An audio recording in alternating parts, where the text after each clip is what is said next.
Almighty God, gracious Father, we give you thanks for this gathering. We give you thanks for this opportunity to use the Sabbath day not alone for rest, but for remembering your mighty acts for our salvation.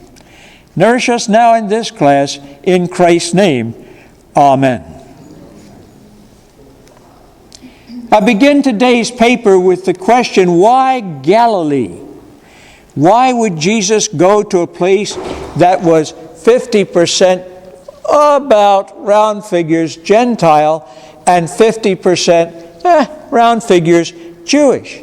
He could have gone to Jerusalem, to Judea, where it was virtually all Jewish.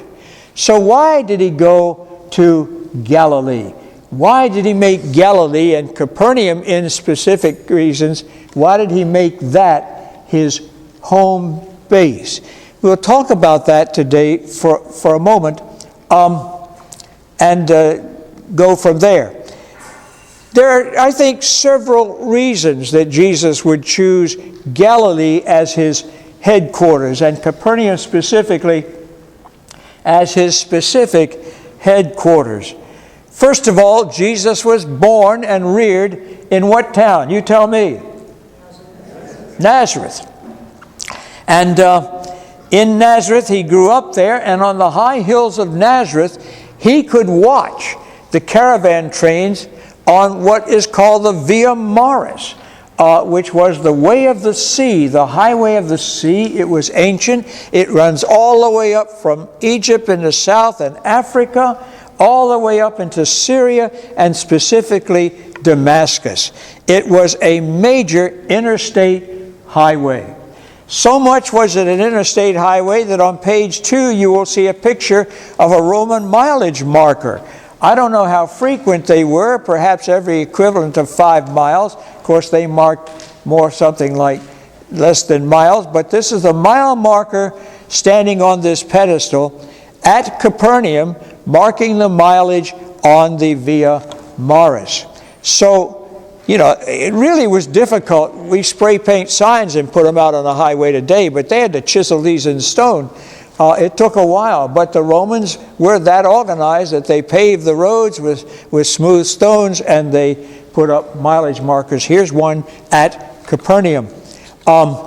So first of all, Jesus is from Nazareth. That is in the Galilee. So in some senses, Jesus is beginning at home. He's also been able to see the high traffic that moves through this area. The mileage marker is in Capernaum, a Capernaum, as they say in Israel. And by the way, that's because of the name. Kafir is the Hebrew for village, and Nahum is a Hebrew prophet. So it is the village of Nahum, Capernaum. So that he goes now to a fishing village of about 1,500 people, an active, productive, industrious village through which the traffic of virtually from Asia to Africa passes. They're also only a few miles from the seaport town of Acre on the Mediterranean, from which they could ship out their goods to Rome, and more about that later. There is a valley passage which is called today the Valley of the Doves, but actually it's a valley passage that comes from Nazareth to the Galilee and to virtually the shores of the Galilee. It is now an Israeli state park. It is a marvelous hike. Have I walked from Galilee to Nazareth? Absolutely not. But it can be done. And I've walked a few hundred feet of the pace that Jesus would have definitely used to get from his hometown to Capernaum. So Nazareth was not a bad place to be, but Capernaum was better. There was the matter of the Old Testament prophecies. Galilee was called by the prophet Isaiah the Galilee of the Gentiles. St. Matthew, as was his custom, he frequently looks for Old Testament passages to affirm what Jesus is saying and doing. Matthew is the greatest of the 4 Gospels for founding his story on the basis of Old Testament prophecy. So as a result of that, we have the Old Testament prophecy. When Jesus heard that John had been put into prison, it's at the bottom of your first page, he returned to Galilee, leaving Nazareth. He went and lived in Capernaum, which was by the lake in the area of Zebulun and Naphtali. By the way, I'd also say it borders on the area of Dan, which was not real significant, because Dan, like the Levites, one of the 12 tribes, was appointed to be the priests in the temple. So Dan's tribe was appointed to be the constables of the nation. So while Dan had a little territory, they were scattered throughout the territory of the tribes, as they were the shore patrol, as we might say in a seaport town. And anyway, to fulfill what was spoken by the prophet Isaiah, land of Zebulun and land of Naphtali, the way of the sea along the Jordan, Galilee of the Gentiles. And you've heard this, the people living in darkness have seen a great light. On those living in the land of the shadow of death, a great light has shone. You've heard that sung in what major oratorio? The people that live in darkness have seen a great light. The Messiah, yes. It takes a choir member to know that.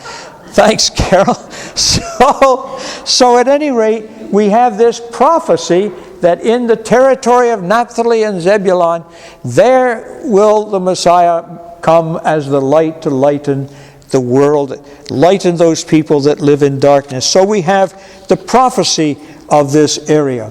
Third, we have Galilee of the Gentiles, a Galilee of the nations. I've already told you why. When you have great traffic, for example, in my hometown of Portsmouth, Virginia, there wasn't very often a strong southern accent. Go to Roanoke, go even to Alexandria. You will hear southern talking. I don't have any of that, of course, but I had it. But there wasn't a lot, because one of the largest shipyards in the world during World Wars I and II was the Norfolk Naval Shipyard, which is actually in Portsmouth, Virginia. One vessel in a dry dock has 5,000 sailors as its crew, and they all hit the bars at night, and there is no southern accent anymore. It is the fact that all of these people trafficking in an area tend to blend down the culture of the area. Do I need to explain that further? Are you with me? All right. With caravan trains going through, with the Romans going through, you watch the Roman legions march, you watch caravan trains go, and as a result, Galilee was a place of mixed cultures. It was the Galilee of the Gentiles, or the Galilee of the nations. You see why I sometimes translate that nations instead of just Gentiles, because Gentiles sounds like a religious definition. And in fact, it's the Galilee of the nations. Is a scattering of insights and thoughts and traditions. There was in Capernaum, for example, there was apparently a detachment of 100 soldiers. Why else would there be a centurion? A centurion was one over 100 soldiers. And we know there was a military detachment in Capernaum because there was a tax office. What do you do to people crossing the ICC? You charge them a toll. That's not a new idea. There were toll stations. In fact, go to Silver Spring and you can eat at a restaurant called Mrs. K's Toll House, because that was once a toll road. They even still have the toll gate safety gate up there, or they used to. So that the idea that you have a tax office and a tax collector and 100 soldiers, guess what? This is the police force. This is the state police of the Via Maris. Am I making any sense at all? Are you getting an idea that Galilee... Now, he could have gone to Jerusalem. He could have gone to Jerusalem. There it's virtually 100% Jewish, except when Pilate's in town. It's virtually 100% Jewish. He could have gone to Jericho. That would be much the same thing, and that's where John the Baptist went. But Jericho is reasonably remote unless you live in the area. the scribes and the Pharisees could go out to hear John preach about 20 miles from Jerusalem. That was a doable journey, but not from the Galilee was it a doable journey. And as a result of that, what does Jesus do? He goes to where the traffic and the industry and the conversation and the ideas are. Because with strange people coming to town, they also bring different ideas than the ones you have. So that Galilee is a rather open idea area. You could get Galileans to start a revolt about most anything. It was not so easy in Jerusalem unless it was really against Rome.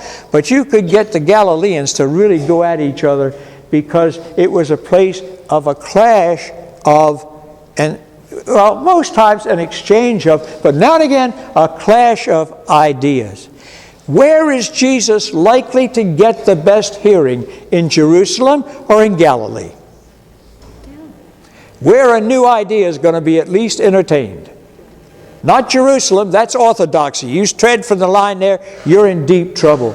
In Galilee, oh, that's very interesting. Somebody else might have said that.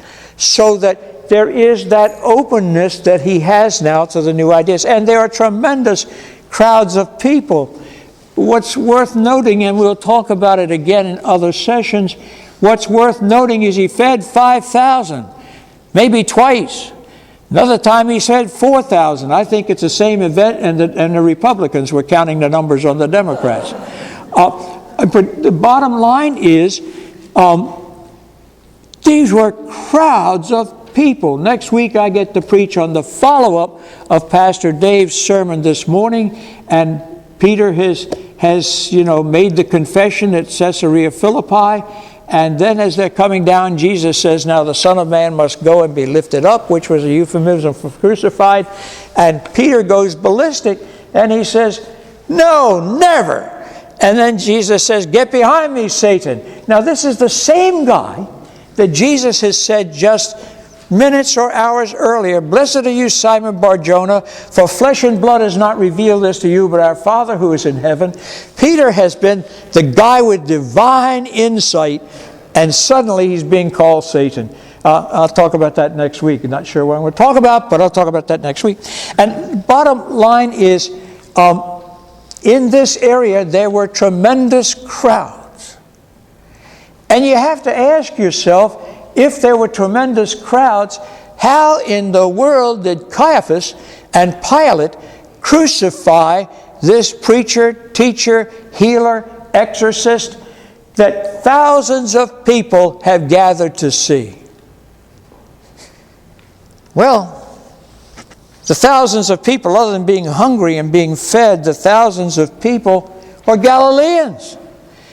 And they're always interested in somebody's best idea.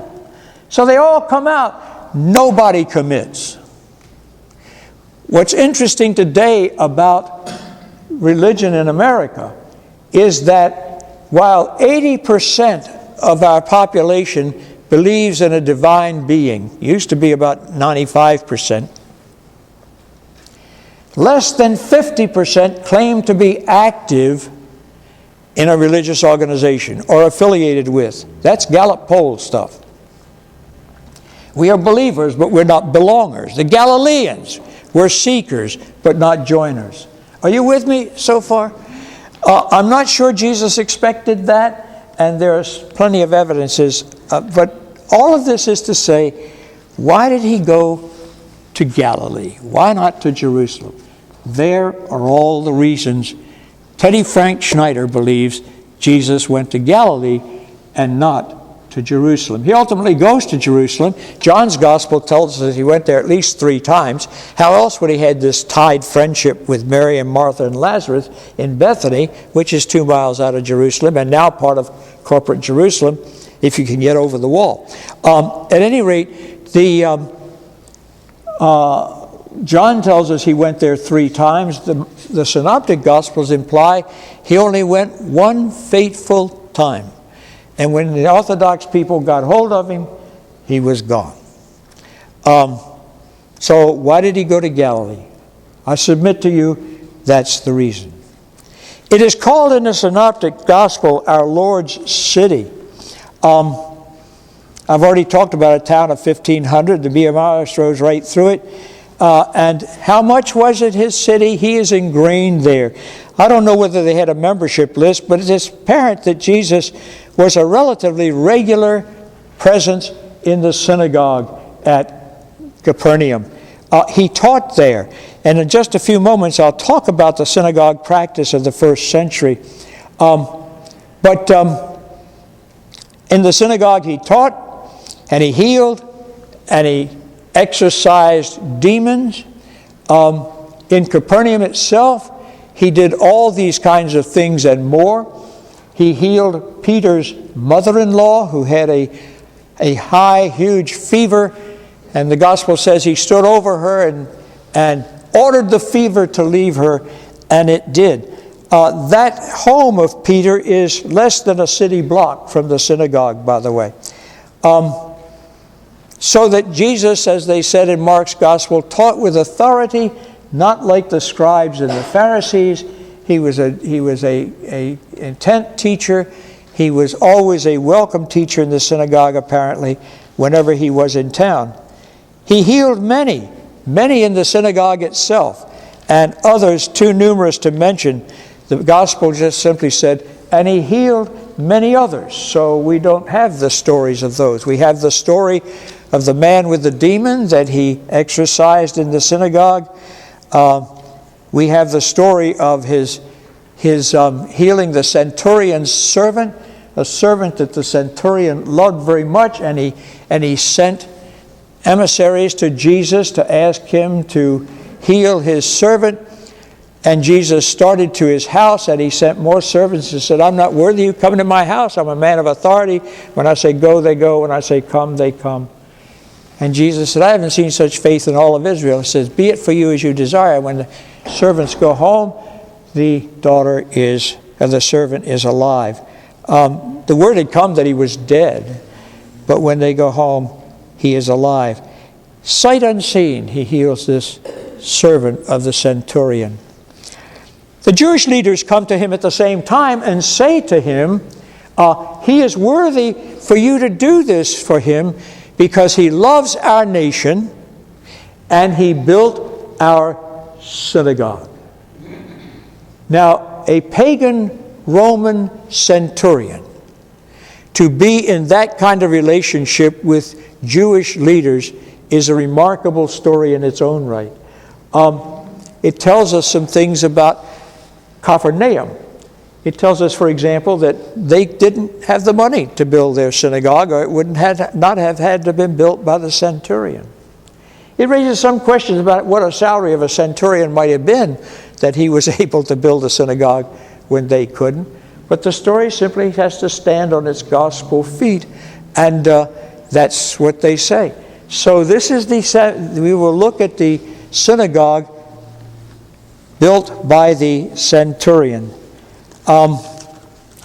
It was a center of Jesus' activity. And by the way, I've got a redundant phrase in third line from the bottom of, where is it? Page 2.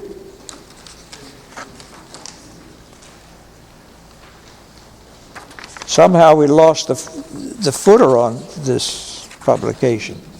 Okay. On the bottom of page 2, you will see third line up, he exorcised and healed the man with the unclean devil. That's a redundant phrase. Aren't all devils unclean? Teddy Frank, how did you do that? Anyway, other healings are reported, but not in detail, as I've said before. Now let's turn to page 3. Oh, by the way, it was in Capernaum, and all of us had this in our... How many here used to get weekly Sunday school papers with a color picture on the front? A 4-page. I only see 1. Oh, come on. 2, 3. All right. 4. Okay, that's pretty good.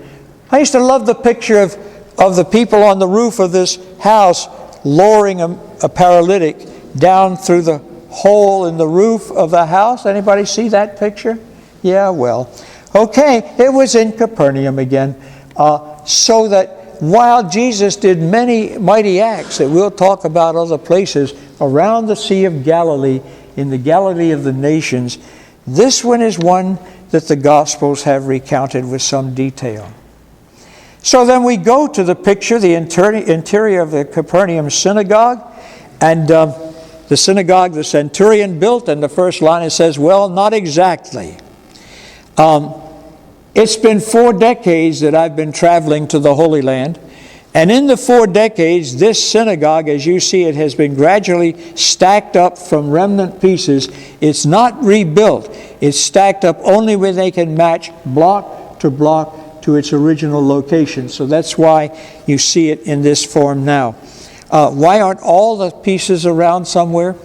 Well, all through the centuries, builders were always happy to find a pre-cut stone to use in their structure. So the stones on the ground aren't always left on the ground, and so not all of them are available anymore. But surprisingly, they've been able to build this much. And around this archaeological park, by the way, owned by whom? Owned by whom? Franciscans, yes. The custo of the Franciscan order maintains all holy spots in Jerusalem, except the Protestant cave, but we won't go there.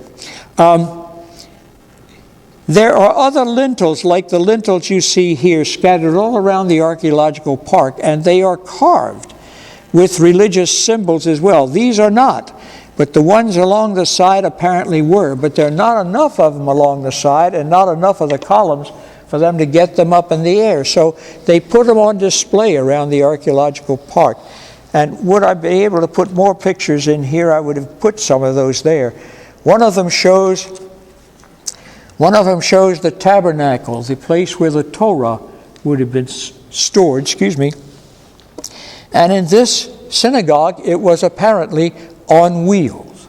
And more about that in a moment too. Now look real hard at this picture at the center of the floor that you can see inside the row of columns. Do you see a space that's whiter than the rest? Can you see it? In this particular picture, it does not come out as sharply as it does on the screen. But there is a white section right square in the middle, pretty large, and almost square, right smack in the center of the floor that you're looking at. Do you see that? Okay.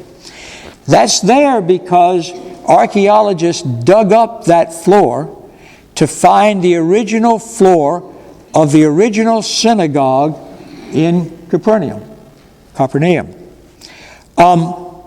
Again, I've got a picture of that trench they dug and the picture of the original floor, but my software kept rejecting it, saying, this is enough pictures for this session, so it kept losing it. Every time I saved the thing, I'd go back and that picture was gone.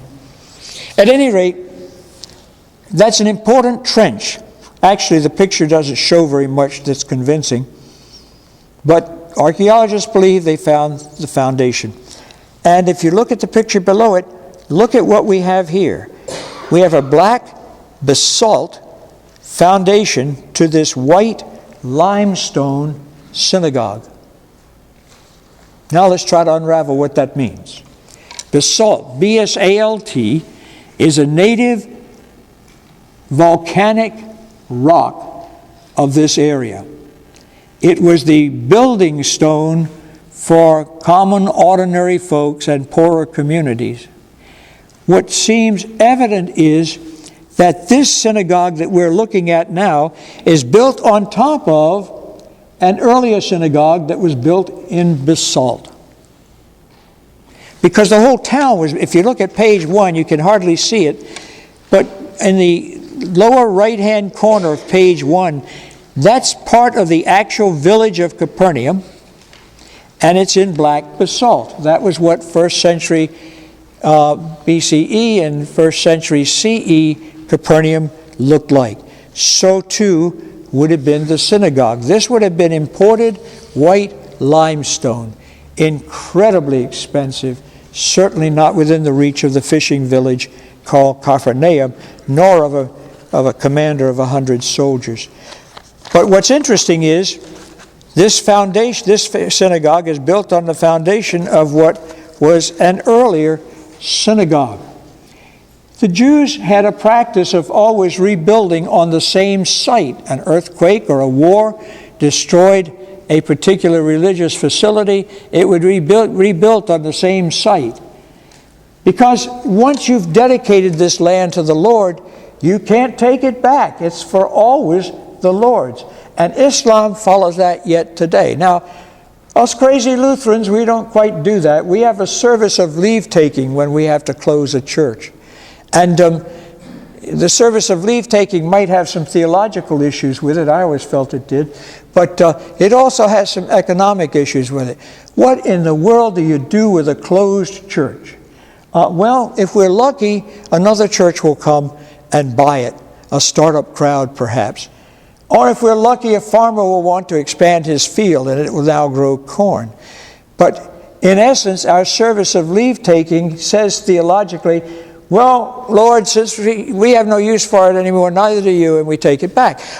It's an interesting kind of phenomenon. But for the Jews, that's not true. Once it's given, it's always given. It's always sacred.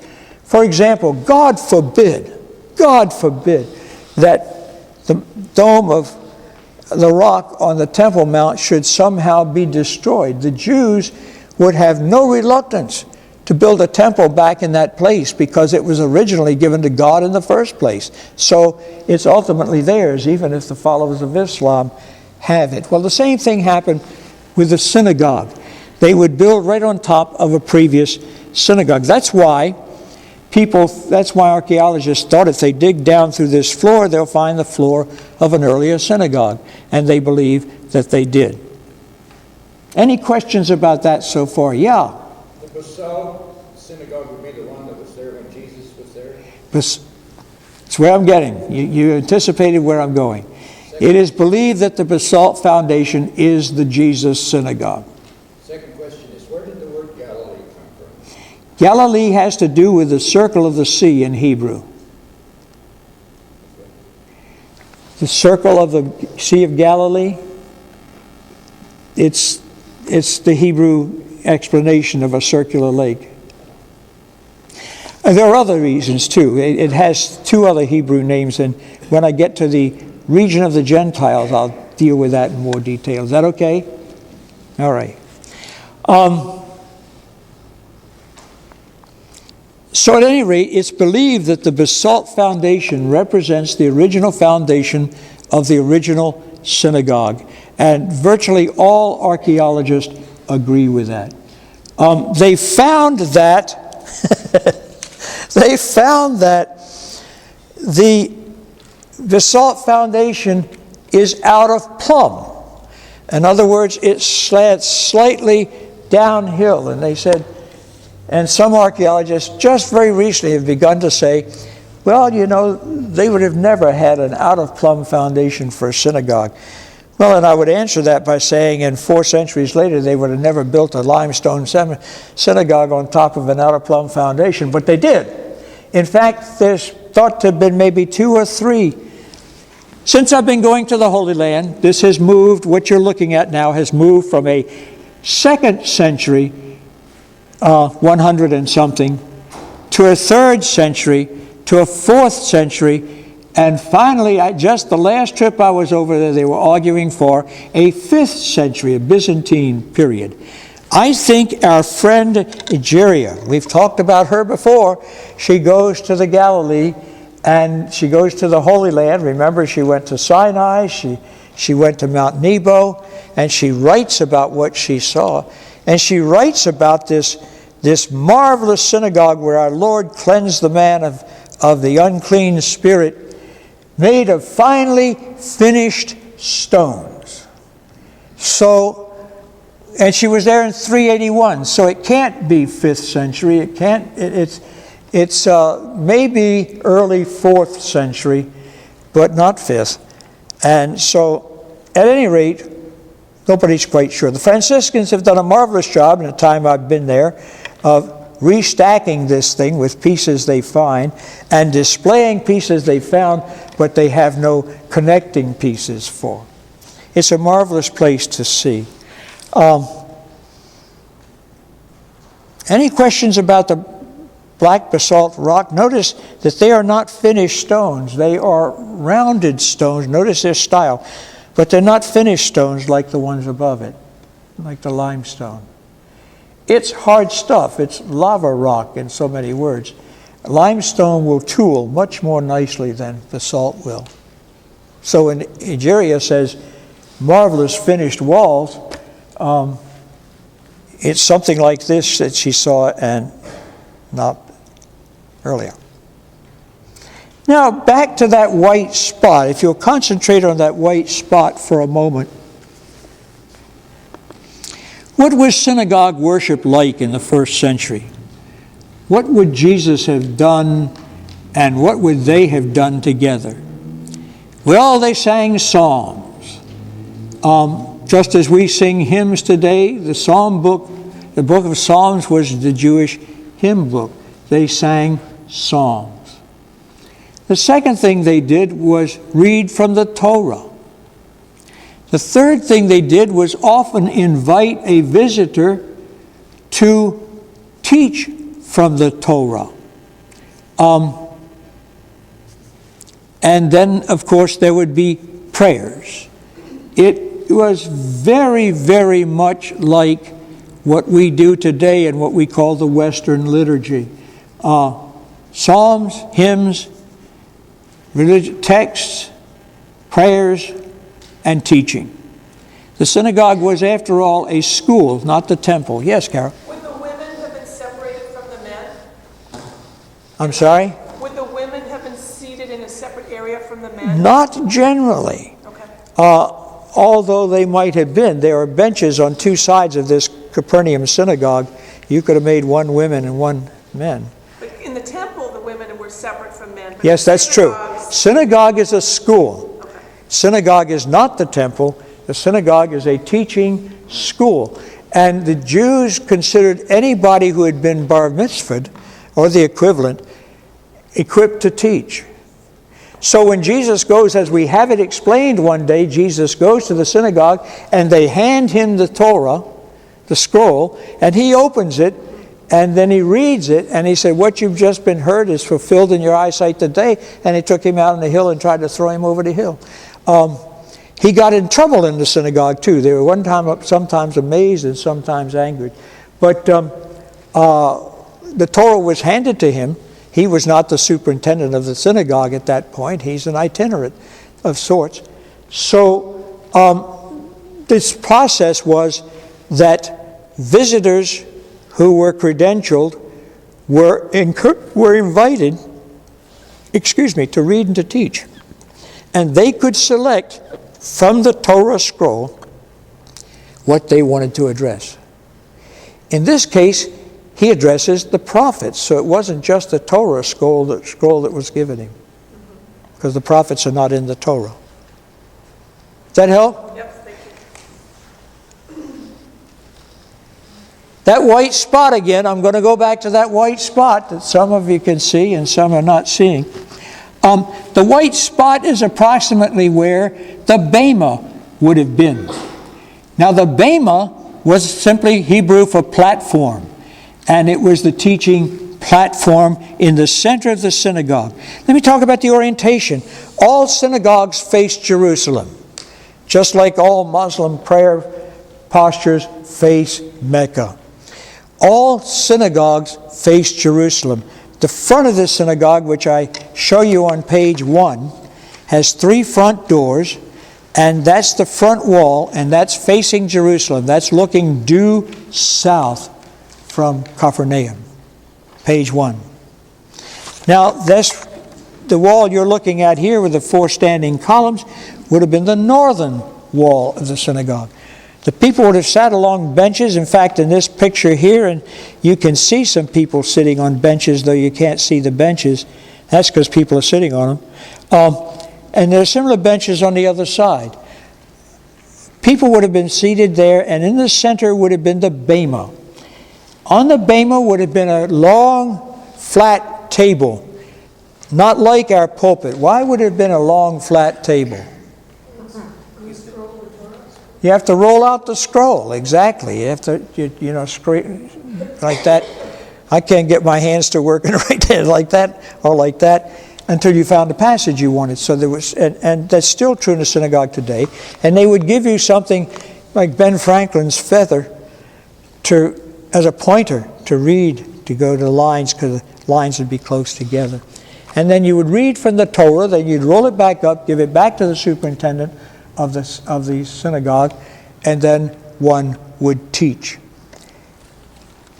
If the basalt foundation is the Jesus synagogue, and most scholars believe this is so, then in that white spot would have been where Jesus would have stood. Okay? Not on this floor, but the one below it.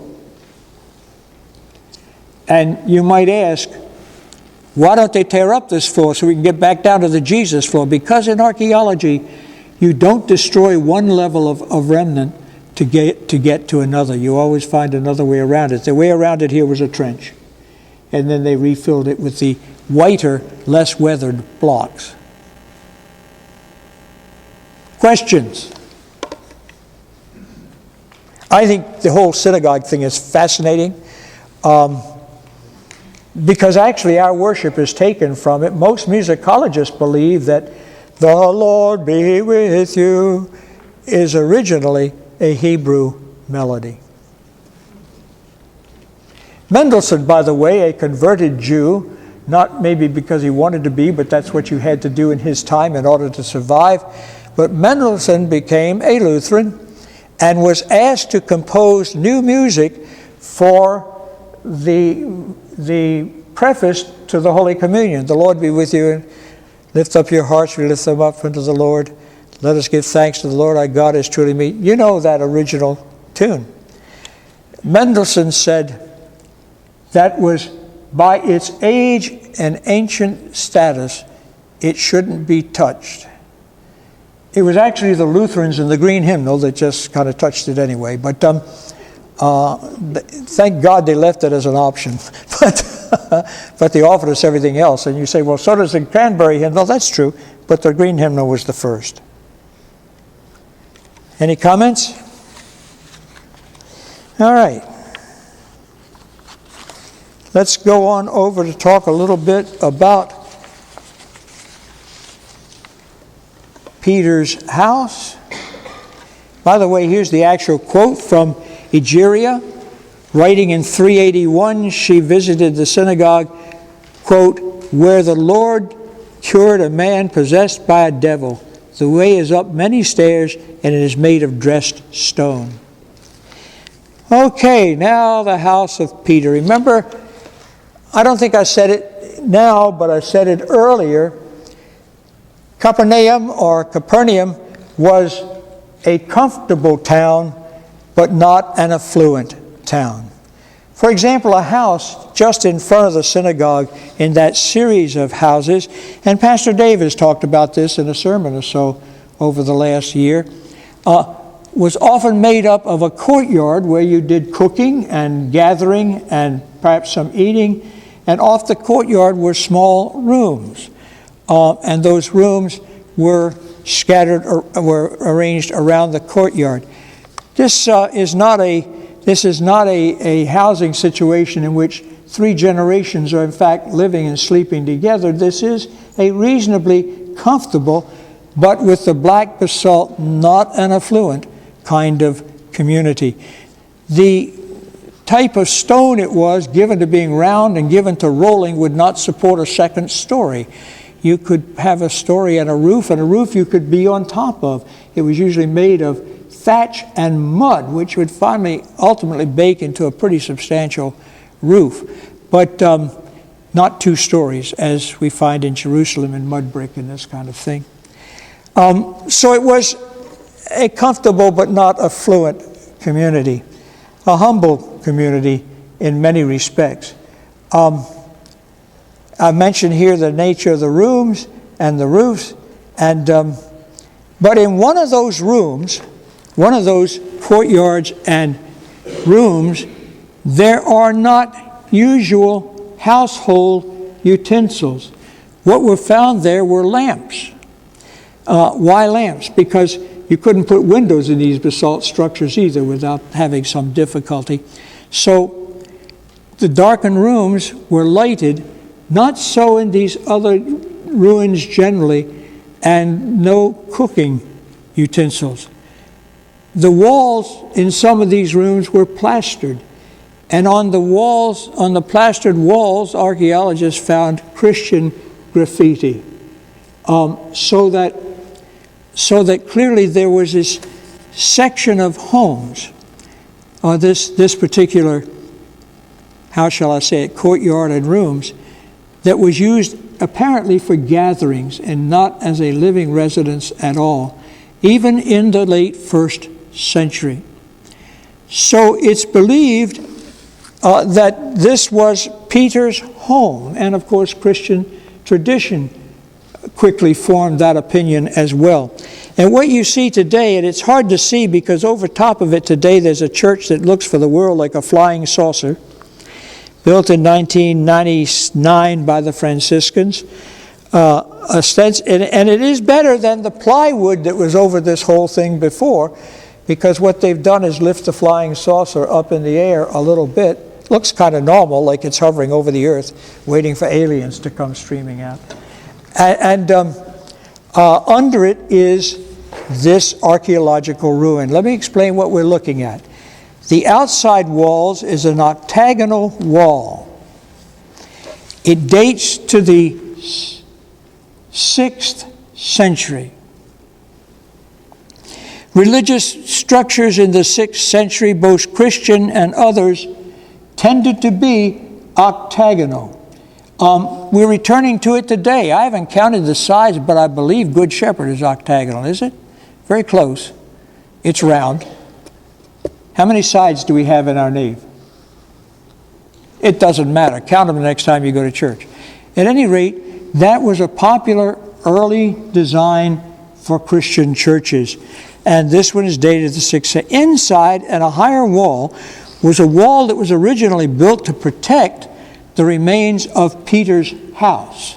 You see a kind of doorway through it so that it could be seen.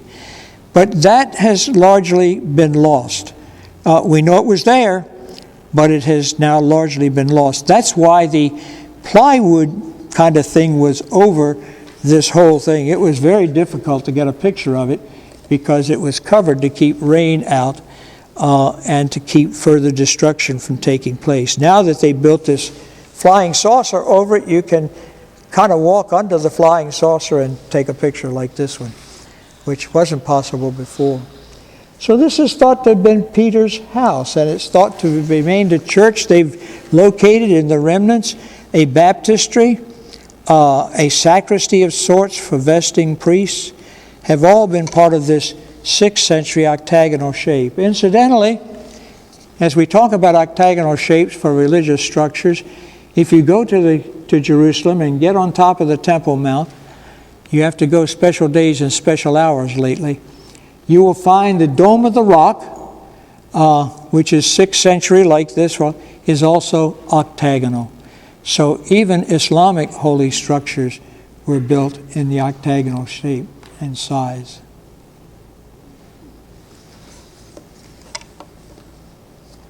Now Egeria has also been there. In Capernaum, the house of the Prince of the Apostles, Peter, has been made into a church with its original walls still standing. Now this is 381 CE. So, we're increasingly indebted to her for 4th century witnesses to what was there in the Holy Land at that time.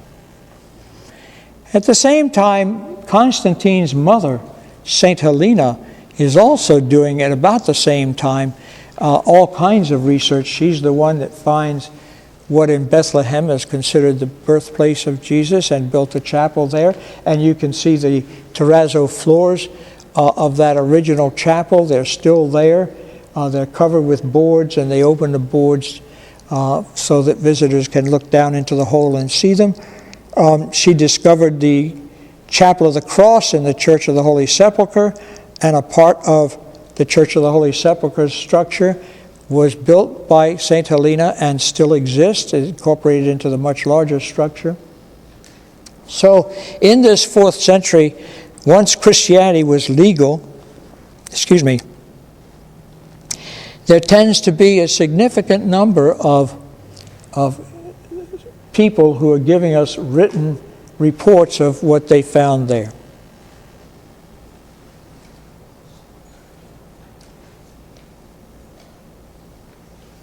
Questions? Comments? Yes, Carol? At the very beginning, you mentioned that scholars believe Jesus had a home in Capernaum. What's that? You write that Yes. scholars think that Jesus had a home in Capernaum. Nobody's been able to prove that, but when you get the phrase, he was at home, you can spin off a lot of things. Did he bunk in with Peter? That's a real possibility when we know how those houses were set up. He might have had a Jesus room in Peter's compound. I don't know, and nobody knows. But there have been some significant papers written, and even, I think, one book about Jesus actually living as a property owner in Capernaum. Okay. I don't know how he bought the house, because when it came time to pay the taxes, he had to send Peter to the Galilee and pull a fish out and take a coin out of his mouth, and he said, use that to pay the tax for you and for me. That's also, by the way, at Capernaum. All kinds of stuff happens at Capernaum. Other comments? Oh, I'm sorry. Yes. You're mentioning the scrolls that are unraveling. So obviously the New Testament hadn't been written. And I think I remember hearing about some fighting over the Old Testament. Like, I guess we don't like the Maccabees, some Catholics do. What was Scripture at that time? Scripture initially for the early church was, the question was... Even before, like when Jesus would be reading from the Scriptures. Oh, Jesus spoke of Scriptures. Yeah, Jesus' Scriptures would have been the Jewish Scriptures, the Torah and the prophets, and the wisdom literature. That was all available and all in scrolls. The scrolls were not unraveling, they were unrolling. You had to unroll the scroll to read it, and then you rolled it back up and put it into the... So if I said unravel, I spoke poorly. Yeah, they were available, and the Dead Sea Scrolls, the Dead Sea copy of Isaiah is virtually complete, and there's no significant difference between the Dead Sea Scroll of 100 years before Jesus and Isaiah as we have it. So they've been around a while. So pretty much the whole Old Testament, except maybe Maccabees or something like that. Well, they're intertestamental books. They come between the time of the Old Testament canon and the New Testament. And the New Testament church didn't really have a Christian text to work from except the letters of Paul until 2nd century. By the beginning of the 2nd century, all the Gospels had been written. But remember, there was no printing press. So getting copies of the Bible circulated was very difficult. The Jews had an answer for that. They have what's called a Masoretic text. They know how many letters of the alphabet are in each book. They know how many times an aleph appears or any other letter. They know how many times a word is used, and they know how many times the particular jots and tittles are over the text. So that before a synagogue may read it as the official text, they must count all of those, and until they match, somebody has to go back and make the corrections. That's how, it's not surprising that Isaiah of 100 years before Christ is very, very nearly exactly what we have today. And we went 1,500 years until Gutenberg invented a printing press that could actually reproduce identical copies. So it's pretty amazing. In fact, almost a miracle. Maybe is a miracle. Other comments or questions? Yes, Mr. Rasmussen. Yes, I remember the Masoretic texts were put together to get a standard version because there were many versions. When they discovered the Isaiah scroll, the Dead Sea Scroll, it revealed a problem that it was in the Masoretic. There was this area where it didn't make much sense. Well, to make a long story short, as I remember, I heard the story. That's true. The scribe apparently had skipped a line, and when they found the Dead Sea Scroll, that line was in there. In the handwritten copies, that's always a problem. When Luther is struggling with his own sense of God's grace, he comes across the passage in Romans, the just shall live by faith. And Luther grabs his pen, as the story goes, and writes in the margin, sole, exclamation point, the just shall live by faith alone. That's always the way Lutherans quote it. And, but the trouble is, the next copier doesn't know whether that's a correction or a part of the original text. Are you following what I'm saying at this? So whenever you are working with a handwritten copy, the issue of accuracy was always a daunting challenge. They're still Masoretes, and there's still the process, and a synagogue buying a Torah pays tens of thousands of dollars for that readable Torah. So, if you have a Torah that's a Masoretic text, that's supposed to be the original, certified, always to be believed, and all of that, except for the correction. All right, time is up. Thank you for being so patient, folks. Next week, Labor Day weekend, we will do the loaves and fishes at Tabka, which is really just part of Capernaum. So I decided to do it that way rather than do the Galilee of the Gentiles. Thank you so much.